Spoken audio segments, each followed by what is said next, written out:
say all the right things when I'm hurting. You always pick me up when I am down. Bienvenue dans ma toute nouvelle vidéo YouTube. Je t'embarque pour une journée dans mon assiette en perte de gras. Je t'accueille sous la pluie et en pleine crise d'allergie parce que est-ce qu'il y a un meilleur moyen de commencer la journée? Clairement oui, voilà.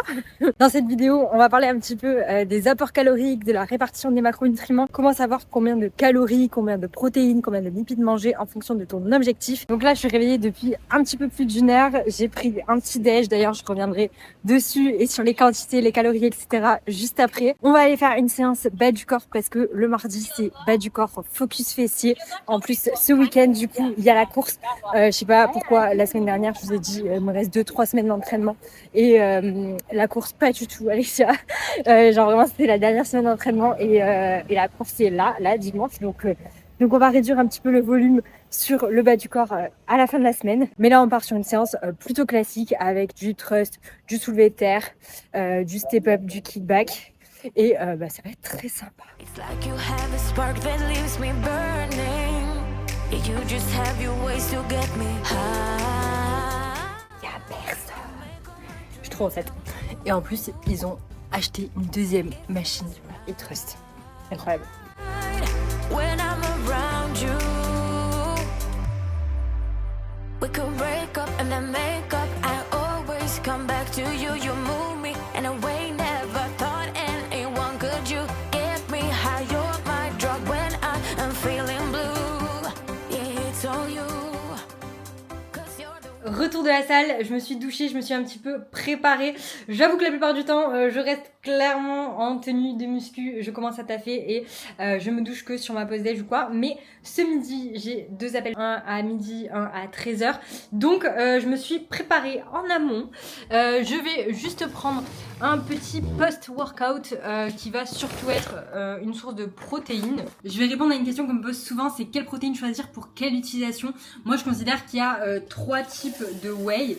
La première, ça va être les protéines végétales. Ça, c'est idéal si vous faites des gâteaux. Si comme moi, vous faites des bowl cakes le matin, des banana bread, etc. Mettez de la protéine végétale, vegan dans vos préparations parce que ça rendra le gâteau beaucoup moins sec que si vous utilisez de la whey classique. Après vous avez de la whey classique isolate, chocolat, vanille, etc. Ça du coup dans les préparations ça va être un peu plus sec, donc vous pouvez le consommer en shaker. Selon les marques il va y avoir une texture un petit peu shaker de whey, hein, si vous avez déjà testé j'imagine que vous voyez ce que c'est. Et la troisième catégorie c'est la clear whey, et la clear whey pour le coup elle se mélange beaucoup mieux avec l'eau, donc si vous avez l'habitude de les prendre en shaker ça peut être vraiment une bonne alternative. Pour le coup ça va pas du tout dans les gâteaux parce que en général c'est aux fruits. Là je vais m'en faire un à la pêche, donc typiquement pour ce matin je vais me faire un grand verre d'eau avec de la clear whey, de l'eau fraîche, et en plus ça va me permettre de m'hydrater davantage. Je me fais pas un gros shaker, en vrai je vais faire 15 grammes parce que j'ai eu un bon apport en protéines ce matin. Il est 10h, je vais manger vers 13h30 je pense, donc bref je pense que sur ma journée ça va être nickel. yeah, the one. Yeah, you're the one. Yeah, the one. Donc si on revient un petit peu sur mon petit déj, ce matin j'ai mangé une omelette avec 2 œufs. C'est assez léger en protéines, donc en général je rajoute une deuxième source de protéines. Ici c'était du skyr, je rajoute un petit peu de compote et un peu de beurre de cacahuète ou de beurre d'amande, ça dépend des jours. On n'oublie pas les calories liquides, il y avait aussi un petit peu de lait dans l'omelette et forcément un peu d'huile de cuisson pour l'omelette. Je te mettrai les macros juste ici. S'élève à 372 calories avec 20 g de glucides, 28 g de protéines et 19 g de lipides.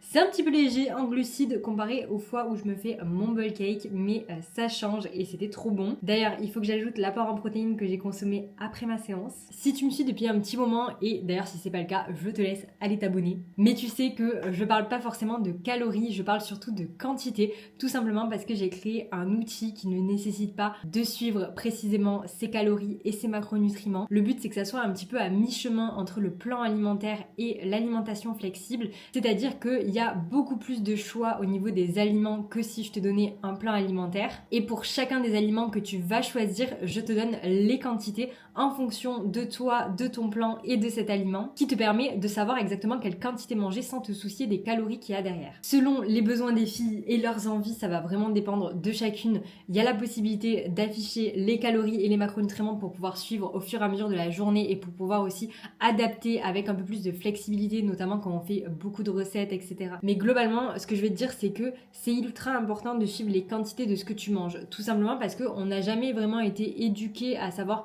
quoi manger, ce que représentent les aliments, ce que représentent les portions. Et du coup, tu peux carrément te retrouver dans une situation où tu vas manger très sain, très équilibré, mais pour autant trop de quantité par rapport à ce qui te permettrait de perdre du gras. C'est-à-dire que tu le sais, je pense, si tu as suivi les premiers épisodes de cette série perte de gras, pour perdre du gras, il suffit de se mettre en déficit calorique, que ce soit en réduisant un petit peu ce que tu manges ou en augmentant un petit peu ta dépense. Mais en fait, si tu manges très sainement, donc principalement des aliments bruts, du fait maison, etc., que tu vas faire en sorte de manger des protéines, des lipides, des glucides, mais que tu manges plus que ce que tu vas dépenser, tu ne seras pas en déficit calorique et du coup tu ne perdras pas du gras. Et c'est tout simplement pour ça que c'est ultra important de suivre les quantités de ce que tu manges.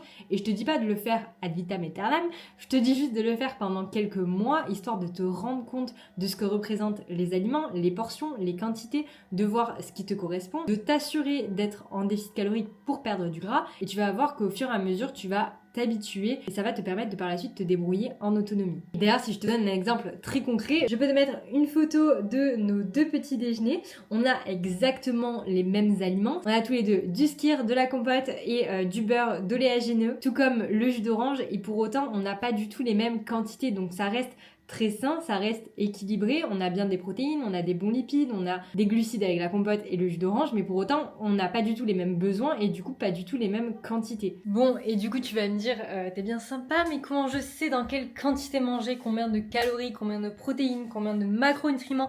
Eh bien, je vais aussi répondre à cette question en même temps que je me prépare à manger, parce que il est 13h20, je viens de faire un appel découverte, c'était trop bien, trop intéressant. En vrai, j'aime trop les appels découvertes parce que au-delà forcément de montrer un petit peu comment l'accompagnement fonctionne et tout ça, le but c'est vraiment de faire connaissance, de voir quel est ton objectif, qu'est-ce que tu as déjà mis en place dans le passé, qu'est-ce qui fait qu'aujourd'hui ça fonctionne pas. Donc voilà, globalement très cool. Pour midi ça va être très simple étant donné que j'ai déjà préparé ma salade. Vous le savez, si vous suivez mes vlogs, j'ai tendance à toujours préparer en 2 ou 3 fois. Donc hier je me suis fait une salade et tout simplement j'ai préparé des quantités pour en avoir de disponibles aujourd'hui aussi. Sachant que, attention, j'ai découvert un banger. Je sais pas pourquoi je n'ai jamais acheté ça avant. Si vous avez jamais essayé, genre vraiment essayez. Les pommes de terre au micro-ondes. Genre, plus flemmarde, tu meurs. Mais globalement, tu achètes un sachet de pommes de terre comme ça. Tu le mets au micro-ondes sans l'ouvrir et tu as des pommes de terre cuites en 6 minutes. Je trouve ça incroyable. Donc voilà, j'ai mon petit sachet de pommes de terre qui me fait en plus 2 ou 3 repas selon si j'en mange plutôt le midi, plutôt le soir, j'ai plus de glucides le soir, bref, c'est un autre débat. Mais du coup, nickel, j'ai déjà des pommes de terre de cuite. On va se faire une petite salade avec du thon, de la tomate, de la salade. Donc globalement, comment savoir dans quelle quantité manger? Déjà, la plupart des estimations sur les applications et tout ça, ça va être assez faible ou alors ça va pas prendre en compte votre dépense de sport et ça va la prendre au jour le jour.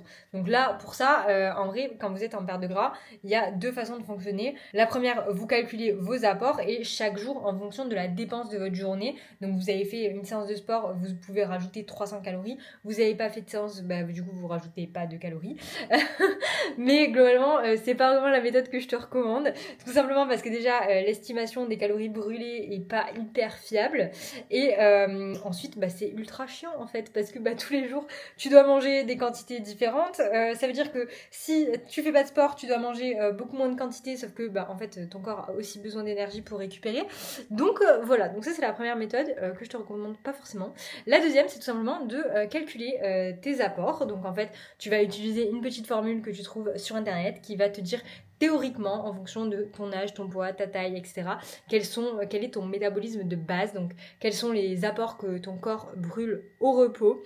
Ce n'est pas les apports que tu dois manger du coup, qu'on soit d'accord, c'est tout simplement l'énergie dont ton corps a besoin pour fonctionner. À cela, tu vas pouvoir ajouter du coup une dépense, donc ta dépense sportive. Sachant que la plupart d'entre vous êtes sédentaires, n'oubliez pas que même si vous faites 3 à 4 séances de muscu dans votre semaine, si vous êtes 8 heures par jour assis derrière un bureau, vous êtes sédentaire. Donc ne soyez pas trop optimiste quand vous estimez votre dépense, mais du coup vous allez lisser votre dépense sur la semaine. Donc perso, je vais me dire, je fais 4 séances de musculation, je fais 2 séances de course à pied dans ma semaine, donc du coup je vais rajouter tant à mon métabolisme de base pour arriver à mes apports de maintenance.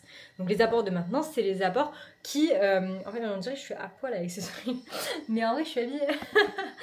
C'est les apports de maintenance, donc à ces apports-là, vous ne perdez pas ou vous ne prenez pas de poids. Encore une fois, ça reste la théorie et évidemment qu'il y a plein d'autres paramètres à prendre en compte, c'est en fonction de chacun et si ça fait des années que vous mangez trop peu, il y a de fortes chances que vos apports de maintenance théoriques correspondent pas à vos apports de maintenance réels. Donc c'est hyper important de tester par la suite. Donc là, j'ai mes apports de maintenance. Maintenant, si je veux créer un léger déficit calorique, je vais enlever entre 200 et 300 calories à mes apports de maintenance pour créer un léger déficit. Ensuite, du coup, une fois que vous avez vos apports en déficit, qu'est-ce qui se passe? En gros, si vous n'avez pas accès à une application super géniale comme la mienne, vous allez prendre une application, je rigole, vous allez prendre une application assez classique pour suivre vos calories, vous allez manger ce que vous mangez d'habitude, vous allez rentrer tout ce que vous mangez pendant 2 ou 3 jours et vous allez regarder si vous êtes plutôt proche ou plutôt loin de des apports théoriques que vous avez calculés juste avant. En vrai, je sais compter ses calories, etc. c'est un peu relou, mais c'est le meilleur moyen de vous rendre compte si vous êtes ou non dans les clous. Encore une fois, si vous n'avez pas ma super application. D'ailleurs, je te mets les liens en description pour les appels, tout ça, voilà. Bref, donc tu fais ça pendant 2-3 jours, tu regardes ce qu'il en est et si tout est bon, tu pars sur ce déficit calorique là. Si y a quelques ajustements à faire, tu fais quelques ajustements et tu vois de semaine en semaine comment ça se passe. Comment est-ce que ton corps réagit bien, est-ce que ton corps réagit pas du tout. Laisse-lui quand même le temps de s'adapter, hein. Ne change pas de plan tous les 2 jours parce que sinon tu ne sauras tout simplement pas si le plan fonctionne ou pas pour toi et ça serait quand même dommage d'augmenter ton déficit calorique alors que ça se trouve tu pourrais manger plus. La pluie. Quel enfer. Peut-être on voit en bas.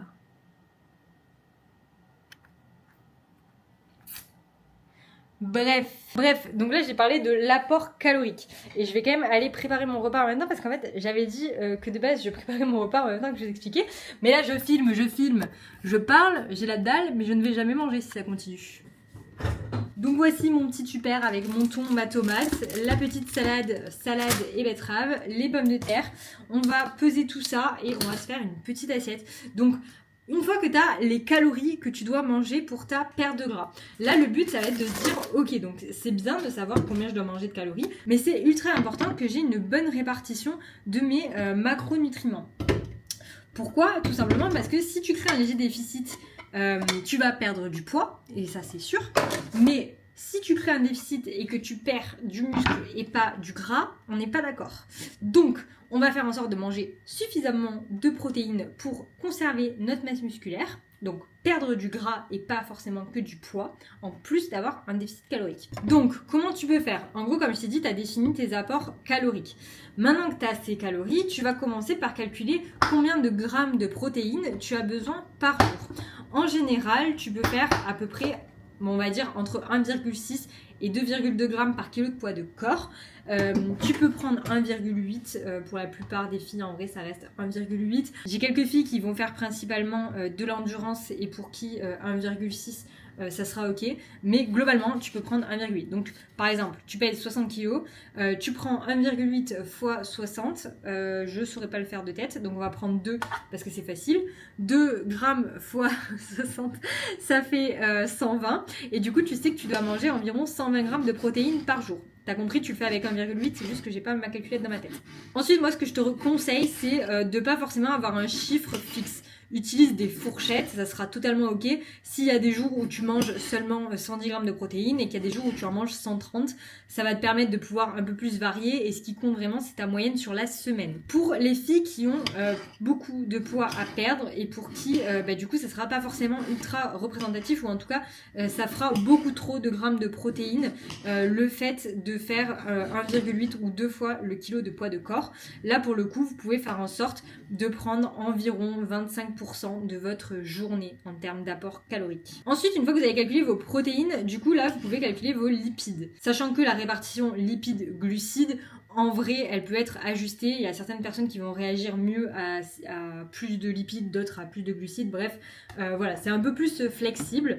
Globalement, ce que je te recommande, c'est de faire environ 1,2 g par kilo de poids de corps. Donc un peu plus que 1 g par kilo de poids de corps. Encore une fois, tu peux fonctionner avec des fourchettes. Et ensuite, le reste de tes calories, tu peux les attribuer à tes glucides. Et comme ça, tu auras une répartition équilibrée de tes glucides, protéines et lipides. Évidemment, tu me rajoutes des fibres avec des légumes et des fruits dans ta journée. Et avec ça, tu seras très bien. Donc voilà, je sais pas si c'était clair. En vrai, j'aime beaucoup échanger avec vous sur ce sujet. Donc si ça t'intéresse, n'hésite pas à m'envoyer un message sur Insta, me dire un petit peu ce que tu as calculé, si ça te semble cohérent, si ça te semble beaucoup par rapport à ce que tu manges actuellement.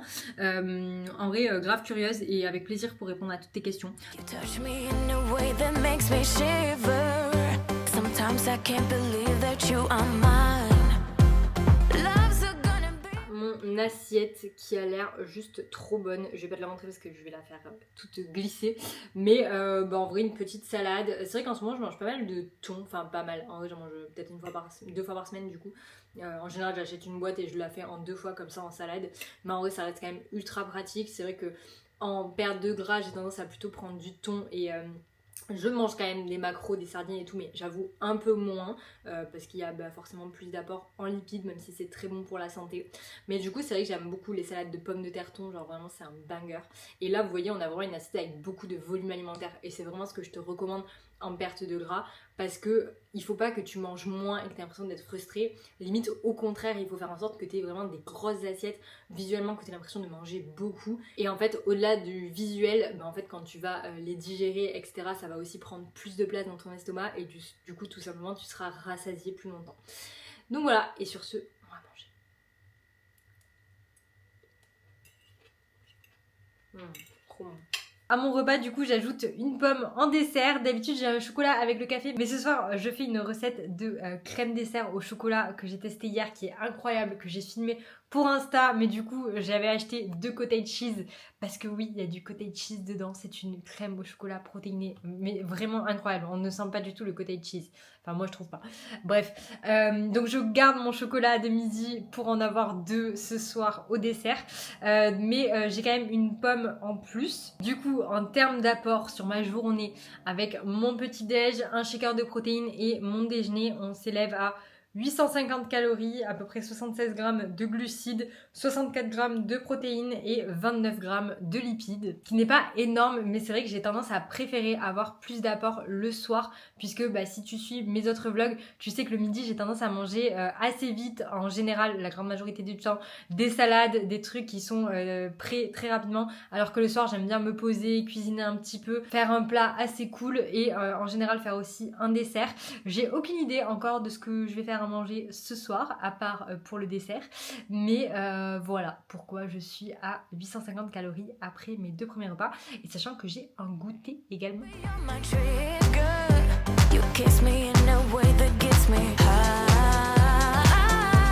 You make all my... Il est 17h30, j'ai fait mon second appel découverte, trop bien, et il y a 2 filles qui rejoignent l'accompagnement aujourd'hui, donc franchement je suis trop contente. Welcome les filles. Globalement des profils de filles qui sont très sportives, qui mangent très certainement pas suffisamment par rapport à leurs dépenses, ce qui entraîne craquage et donc sortie du déficit calorique. Bref, je vous refais pas toute l'histoire, il y a plein de vidéos sur le sujet sur ma chaîne, sur mon compte Insta, et du coup j'ai trop hâte de leur prouver qu'elles peuvent manger plus de quantité au quotidien tout en ayant des très beaux résultats sur leur physique. Bref, pour moi je vais aller goûter, et du coup vu qu'aujourd'hui on parle calories, répartition de macronutriments, etc., qu'est-ce qu'il en est en fait? Il est important de préciser que j'ai bu un café avec du lait au final après manger. Donc je vais de ce pas rajouter le lait 30, j'en ai mis 20 grammes. Donc aujourd'hui sur ma journée avec le petit déjeuner et le déjeuner, on est à 858 calories. Donc vraiment ça n'a pas changé grand chose. Comment je procède pour le reste de ma journée? Globalement, j'aime bien anticiper un petit peu le dîner et mon dessert de ce soir pour savoir un petit peu quoi manger à goûter. En général, c'est la collation de goûter que j'adapte un petit peu selon mes envies. Je te disais tout à l'heure, mais globalement, moi j'aime bien avoir plus d'apports le soir parce que j'aime bien cuisiner. Là où le midi, je vais me faire des recettes ultra rapides, des salades, etc. Ça va vraiment être propre à chacun puisque ce qui va compter, ça va surtout... Oh, c'est le déluge. Mais c'est le déluge avec le soleil. Ce qui compte, ça va être les apports totaux de ta journée, peu importe quand tu les consommes, même si évidemment c'est toujours intéressant d'avoir une source de protéines et de glucides autour de l'entraînement. Mais là on parle vraiment d'optimisation. Ce qui compte sur ta journée, c'est tout ce que tu vas manger, donc tes apports au global, peu importe quand tu les manges, peu importe si tu fais 2 repas ou si tu en fais 5. Donc c'est totalement ok d'avoir des quantités un peu plus importantes le soir. Et d'ailleurs la majorité des filles ont des quantités un peu plus importantes le soir par rapport à leur midi, parce que comme je vous ai dit, comme moi le midi elles sont au travail, elles ont leur tube, etc. Alors que le soir elles sont posées, elles ont envie de cuisiner, elles mangent en général en famille, donc elles ont envie de se faire des recettes un peu plus gourmandes avec un peu plus de quantité. Et en plus de ça, mine de rien, bien manger, ça va aussi permettre de bien dormir. Et la nuit, tes hormones se régulent, donc c'est hyper important de bien dormir. Donc on ne va pas s'affamer, on va manger des féculents le soir. Donc ce soir, ce que j'ai prévu, c'est des pâtes bolo, parce que tu peux tout à fait te faire les recettes du quotidien en version un peu plus saine et équilibrée. C'est le meilleur moyen pour tenir sur le long terme, hein. C'est tout simplement de faire les recettes que tu as l'habitude de faire en faisant en sorte de les optimiser un petit peu. Donc des pâtes blanches ou complètes, telle est la question. Ce soir, je vais plutôt manger des pâtes complètes parce que c'est ce que j'ai chez moi et mine de rien, ça va avoir pour effet de plus te rassasier, donc en perte de gras, ça va être intéressant. Mais si tu détestes ça, n'hésite pas à manger des pâtes blanches, les apports sont très proches. Donc on prend des pâtes, on va prendre en protéines du steak haché 5%. En lipides, on va mettre un peu d'huile pour la cuisson du steak et on va mettre un petit peu de mozzarella râpé dessus. Et du coup, les légumes, environ 200 grammes. Dedans, je vais avoir de la sauce tomate, je vais avoir des carottes et je vais mettre des oignons. Donc là, ça m'affiche les quantités de mon repas de ce soir. Avec mon dîner, on est aux alentours des 1400 calories. Je vais donc poursuivre en enregistrant mon dessert, puisque je sais ce que je mange en dessert. Je vais tester la crème chocolatée. Je suis à 1632 calories. Je suis très bien en protéines, assez proche en lipides.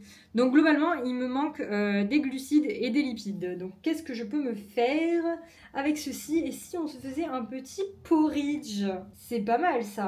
On va se faire un petit porridge, voilà.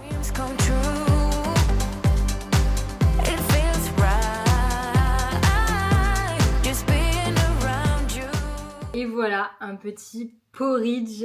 Franchement, ça va être trop bon. Ça fait hyper longtemps que je me suis pas fait un porridge. Après, j'avoue que c'est chaud là, alors que je meurs déjà de chaud. Mais voilà, j'aime trop quand ils sont un peu crémeux là, comme vous avez vu la texture, avec le beurre des cacahuètes et tout. Ça va être vraiment une dinguerie. Trop bon. Et les filles qui ne prennent pas de goûter, genre vraiment, si vous prenez pas de goûter et que vous passez votre après-midi à grignoter, arrêtez ça tout de suite. Genre mettez en place un vrai goûter, une vraie collation qui va vous faire plaisir, qui va vous caler. Ça vous évitera d'être frustré, de culpabiliser, de grignoter, d'arriver le soir en ayant grave la dalle. Donc vraiment, mettez en place un goûter. Je profite du ciel bleu pour aller faire quelques pas, étant donné que je suis à 3000. J'ai un objectif de minimum 6000 les jours où je m'entraîne. Donc on va aller finir tout ça, une petite demi-heure de marche, les courses et je vais préparer à manger. Et je me suis dit là pendant mes pas que j'allais revenir sur un sujet que j'ai abordé avec une des filles là en appel découverte. C'était le fait, j'espère qu'on m'entend bien parce que j'ai pas mes écouteurs. Donc on a parlé du fait que c'était ChatGPT son principal interlocuteur et qu'il lui avait fait un plan alimentaire, etc. et que actuellement elle stagnait. Et du coup je voulais rebondir par rapport à ça parce que évidemment que vous pouvez trouver des plans alimentaires, vous pouvez trouver des programmes de sport avec ChatGPT, avec toutes les ressources qui sont dispo sur internet, genre c'est sûr. Mais ce qui va changer, et c'est ça qui fait la différence avec un accompagnement, c'est le fait déjà d'avoir quelqu'un qui est derrière vous, qui toutes les semaines, à qui vous avez des comptes à rendre. En vrai, c'est bête, mais le fait d'avoir quelqu'un à qui rendre des comptes à la fin de la semaine, ça fait une grosse différence et ça vous permet d'être beaucoup plus assidu. Le deuxième point, c'est que ça vous enlève une charge mentale énorme. En fait, genre même si ChatGPT il vous donne un plan alimentaire, genre à chaque fois vous allez vous dire est-ce que c'est trop, est-ce que c'est pas assez, est-ce que je fais bien, est-ce que je fais pas bien. Genre le but d'un accompagnement, c'est d'avoir quelqu'un qui prend les décisions à votre place. Genre vous lui faites confiance et c'est hyper important du coup de choisir un coach en qui vous avez confiance et c'est lui qui prend les décisions, c'est lui qui met les choses en place et vous avez juste à suivre. Enfin en fait au quotidien ça va vraiment vous faire une charge mentale en moins. Ça et après évidemment les outils qui sont utilisés pour l'accompagnement. Donc l'application dans mon cas et la communauté aussi. En vrai, on sous-estime grandement l'impact que ça peut avoir d'avoir une communauté de filles qui sont hyper motivées, qui partagent leurs idées recettes, leurs motivations et tout. Enfin franchement, on n'a pas toutes des copines qui sont dans le même état d'esprit que nous, qui sont dans la même démarche que nous. On a même très certainement des copines qui ont tendance à manger tout ce qu'elles veulent et à pas prendre de gras. Donc en fait, avoir une team de meufs qui sont dans la même démarche que nous, au même moment que nous, ça aide de ouf en vrai. Donc voilà, mais évidemment que vous pouvez trouver des plans avec ChatGPT, avec Internet, que ce soit des plans alimentaires, que ce soit des programmes de muscu. Encore une fois, c'est pas là qu'est la valeur d'un accompagnement. Donc si tu as besoin d'avoir quelqu'un à qui tu dois rendre des comptes toutes les semaines, et promis, je vous compte pas, n'hésite pas à m'envoyer un message. En vrai, je mets tous les liens en description. Et sur ce, je vais aller terminer ma petite balade. We could break up and then make up. I always come back to you. You move me in a way never thought anyone could. You get me high. You're my drug when I'm feeling blue. Yeah, it's all you. 'Cause you're the one. Yeah, the one. Yeah, you're the one. Et ben voilà, un petit dîner, un petit dessert, franchement qui font trop plaisir. Comme je te disais, le meilleur moyen de tenir sur le long terme, c'est vraiment de faire des recettes que tu aimes en version plus équilibrée, plus saine. Tu vois, là j'ai pas juste mangé un énorme plat de pâtes avec de la sauce tomate et du steak haché. Ensuite j'ai ajouté des légumes, j'ai été raisonnable sur la dose de mozzarella râpé ou emmental râpé. Et du coup je vais vous dire à combien on termine la journée. On termine la journée à 1835 calories, 122 grammes de protéines, 65 grammes de lipides et 174 grammes de glucides. Je vous mettrai l'écran juste ici. Donc on est exactement dans mon déficit. Je vous ai dit, je travaillais avec une fourchette, donc entre 1800 et 1900 calories à la semaine avec un repas libre. Voilà, écoutez... tout est bien qui finit bien sur cette journée. Si t'as pas vu les premiers vlogs, je te les remets juste ici. Et sinon, rendez-vous la semaine prochaine pour un petit physique update aussi parce qu'on en a pas fait dans ce vlog. Et sur ce, et en plus j'aurais couru mon 10 km, donc on va voir combien j'ai couru sur cette course. En vrai, j'ai jamais fait 10 km, donc je ne peux que PR, ce qui est plutôt sympa. Et voilà, écoute, sur ce, je te fais des bisous, ma girl.